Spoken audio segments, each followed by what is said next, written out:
Assalamualaikum warahmatullahi wabarakatuh. Perkenalkan, saya Eka Rustini, peserta Latsar CPNS 2021 Angkatan 11 PPSDM Regional Bandung. Akan mempresentasikan wawasan kebangsaan dan nilai-nilai bela negara.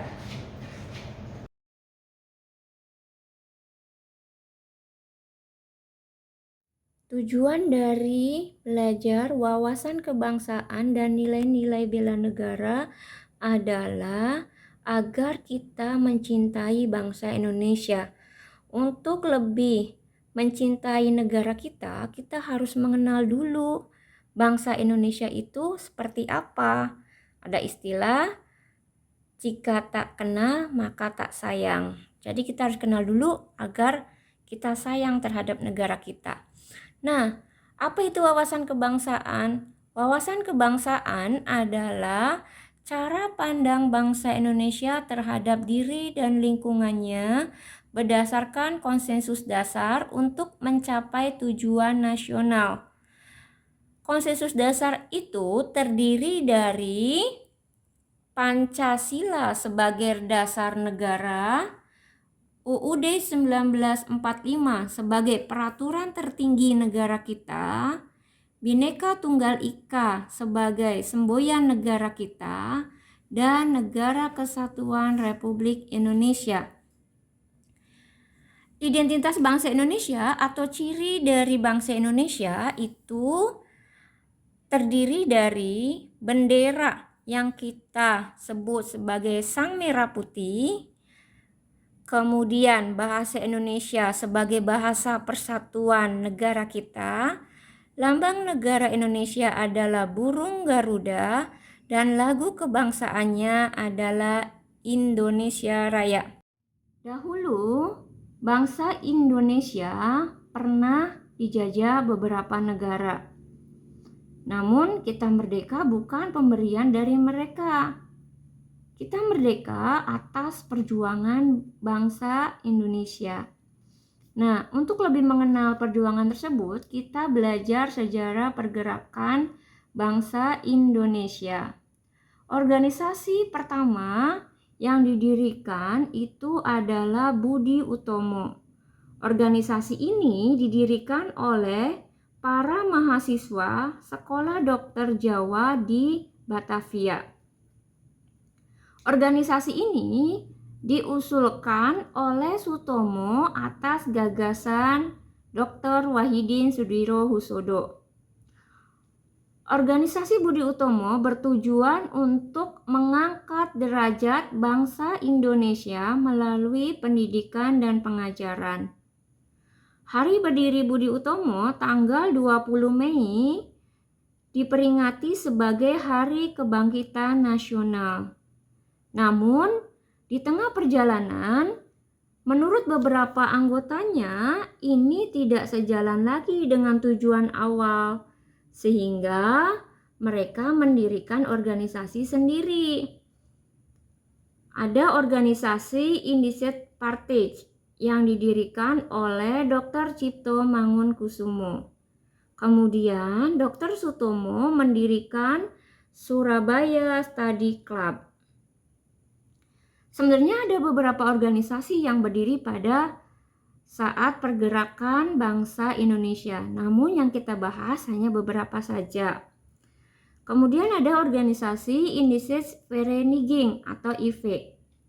Nah, organisasi ini terdiri dari para mahasiswa Indonesia di Belanda. Nama organisasi ini di Indonesia adalah Perhimpunan Indonesia. Organisasi ini bertujuan untuk menuntut Indonesia merdeka. Menurut organisasi Perhimpunan Indonesia, agar kita mencapai kemerdekaan itu tidak hanya memperhatikan kesatuan nasional, tetapi juga harus adanya kesetiakawanan internasional. Ini adanya kesetiakawanan internasional karena di luar negeri mereka beranggapan Indonesia adalah berkah dari Belanda. Jadi kita menarik organisasi Perhimpunan Indonesia ini menarik perhatian dunia atas yang terjadi di Indonesia. Untuk mencapai Indonesia merdeka, mereka menerbitkan surat kabar yang berjudul Indonesia Merdeka. Untuk membakar semangat perjuangan, para pemuda mengadakan kongres yang disebut Kongres Pemuda. Kongres Pemuda dilaksanakan pertama kali tanggal 30 April sampai 2 Mei 1926.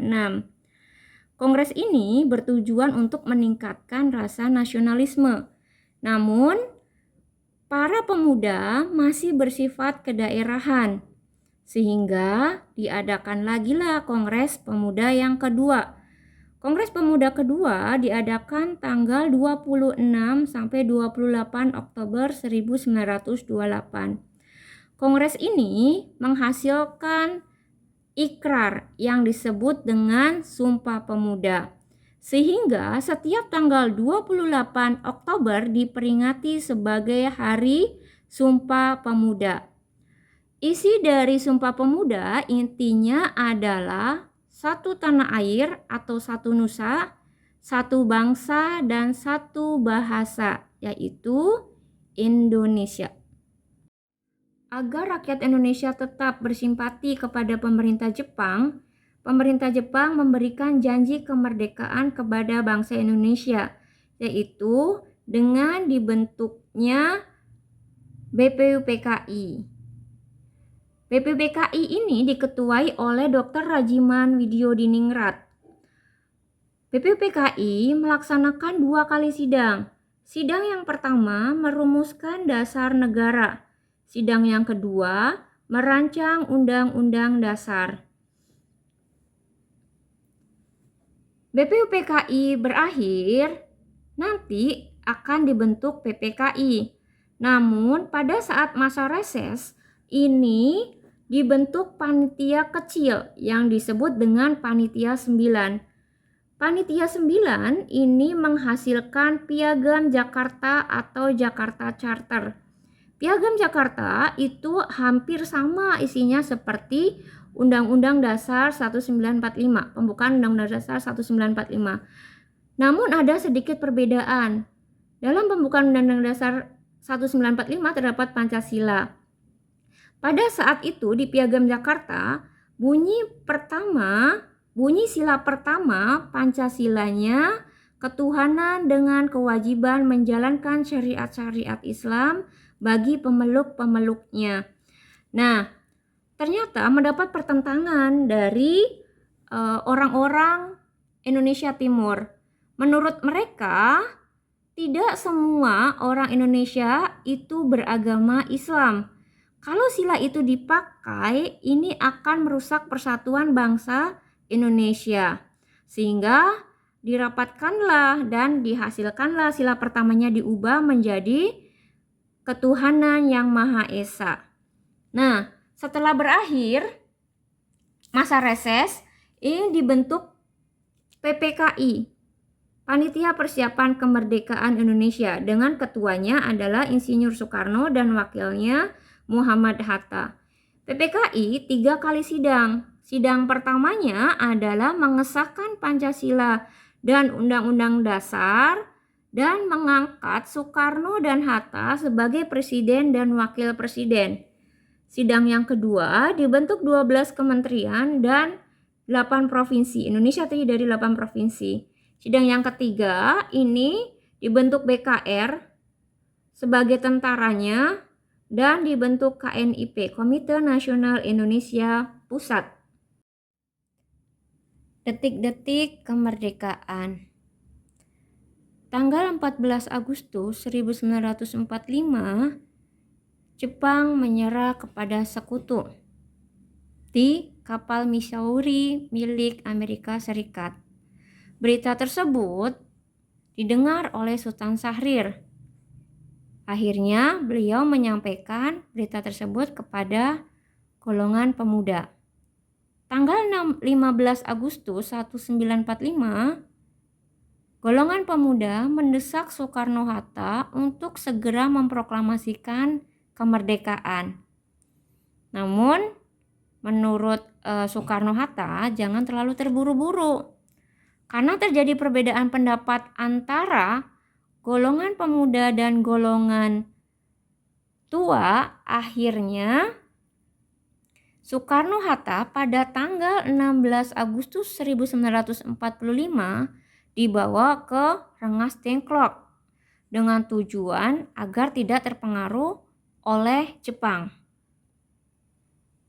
Berita tersebut terdengar oleh Ahmad Subarjo. Akhirnya Ahmad Subarjo datang ke Rengas Dengklok dan meminta agar Soekarno-Hatta dibawa kembali ke Jakarta. Pada saat sampai di Jakarta, Soekarno-Hatta dan Ahmad Subarjo merumuskan teks proklamasi di kediaman Laksamana Tadasi Maida. Pada saat proses perumusan teks proklamasi ini, menurut Soekarno, teks proklamasi ditandatangani oleh seluruh anggota PPKI. Ini ya, dirapatkan kembali oleh seluruh anggota PPKI. Namun ada yang tidak setuju. Sultan Syahrir memberikan usul bagaimana kalau teks proklamasi ditandatangani oleh Soekarno-Hatta atas nama bangsa Indonesia. Karena jika ditandatangani oleh seluruh anggota PPKI, artinya Indonesia merdeka atas pemberian Jepang. Akhirnya setuju kalau teks proklamasi ditandatangani oleh Soekarno-Hatta atas nama bangsa Indonesia. Setelah teks proklamasi berhasil dirumuskan, mereka segera ingin memerdekakan kemerdekaan Indonesia, sehingga tanggal 17 Agustus ini teks proklamasi segera dibacakan. Awalnya teks proklamasi akan dibacakan di lapangan Ikada, namun ada penjagaan yang ketat oleh tentara, sehingga teks proklamasi dibacakan di rumah Soekarno. Selain teks proklamasi dibacakan, dikibarkan bendera merah putih dan dinyanyikan lagu Indonesia Raya yang menandakan negara kita menjadi negara yang merdeka, yaitu pada tanggal 17 Agustus 1945. Walaupun Indonesia telah merdeka, negara sekutu tetap ingin menjajah negara kita, sehingga mereka kembali lagi ke Indonesia dan melakukan penyerangan di beberapa wilayah di Indonesia. Tentunya negara kita melakukan perlawanan, menyerang kembali pasukan sekutu.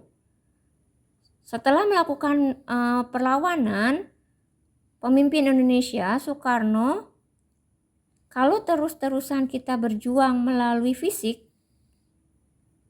itu tidak baik, sehingga melakukan beberapa perundingan.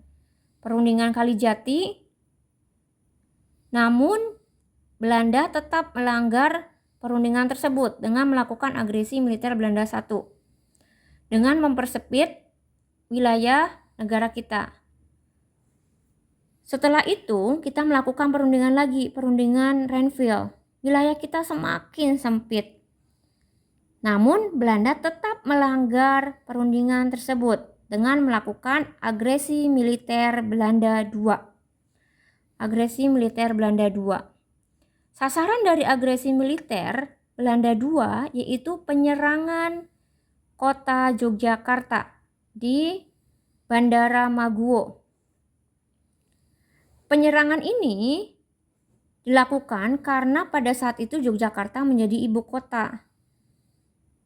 Secara otomatis kalau ibu kota suatu negara dikuasai, artinya negara itu akan kembali lagi dijajah.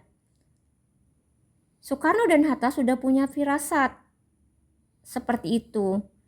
Sehingga sebelum ini terjadi, beliau memberikan mandat kepada Safruddin Prawira Negara untuk mendirikan PDRI, Pemerintah Darurat Republik Indonesia di Bukit Tinggi.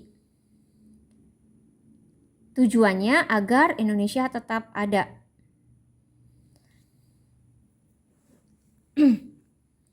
Selain perundingan tadi, Renville diadakan lagi perundingan selanjutnya, Roem-Royen, dan perundingan yang terakhir adalah Konferensi Meja Bundar.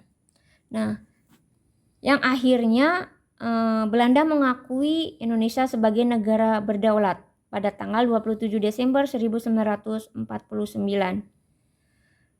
Dari sejarah tersebut,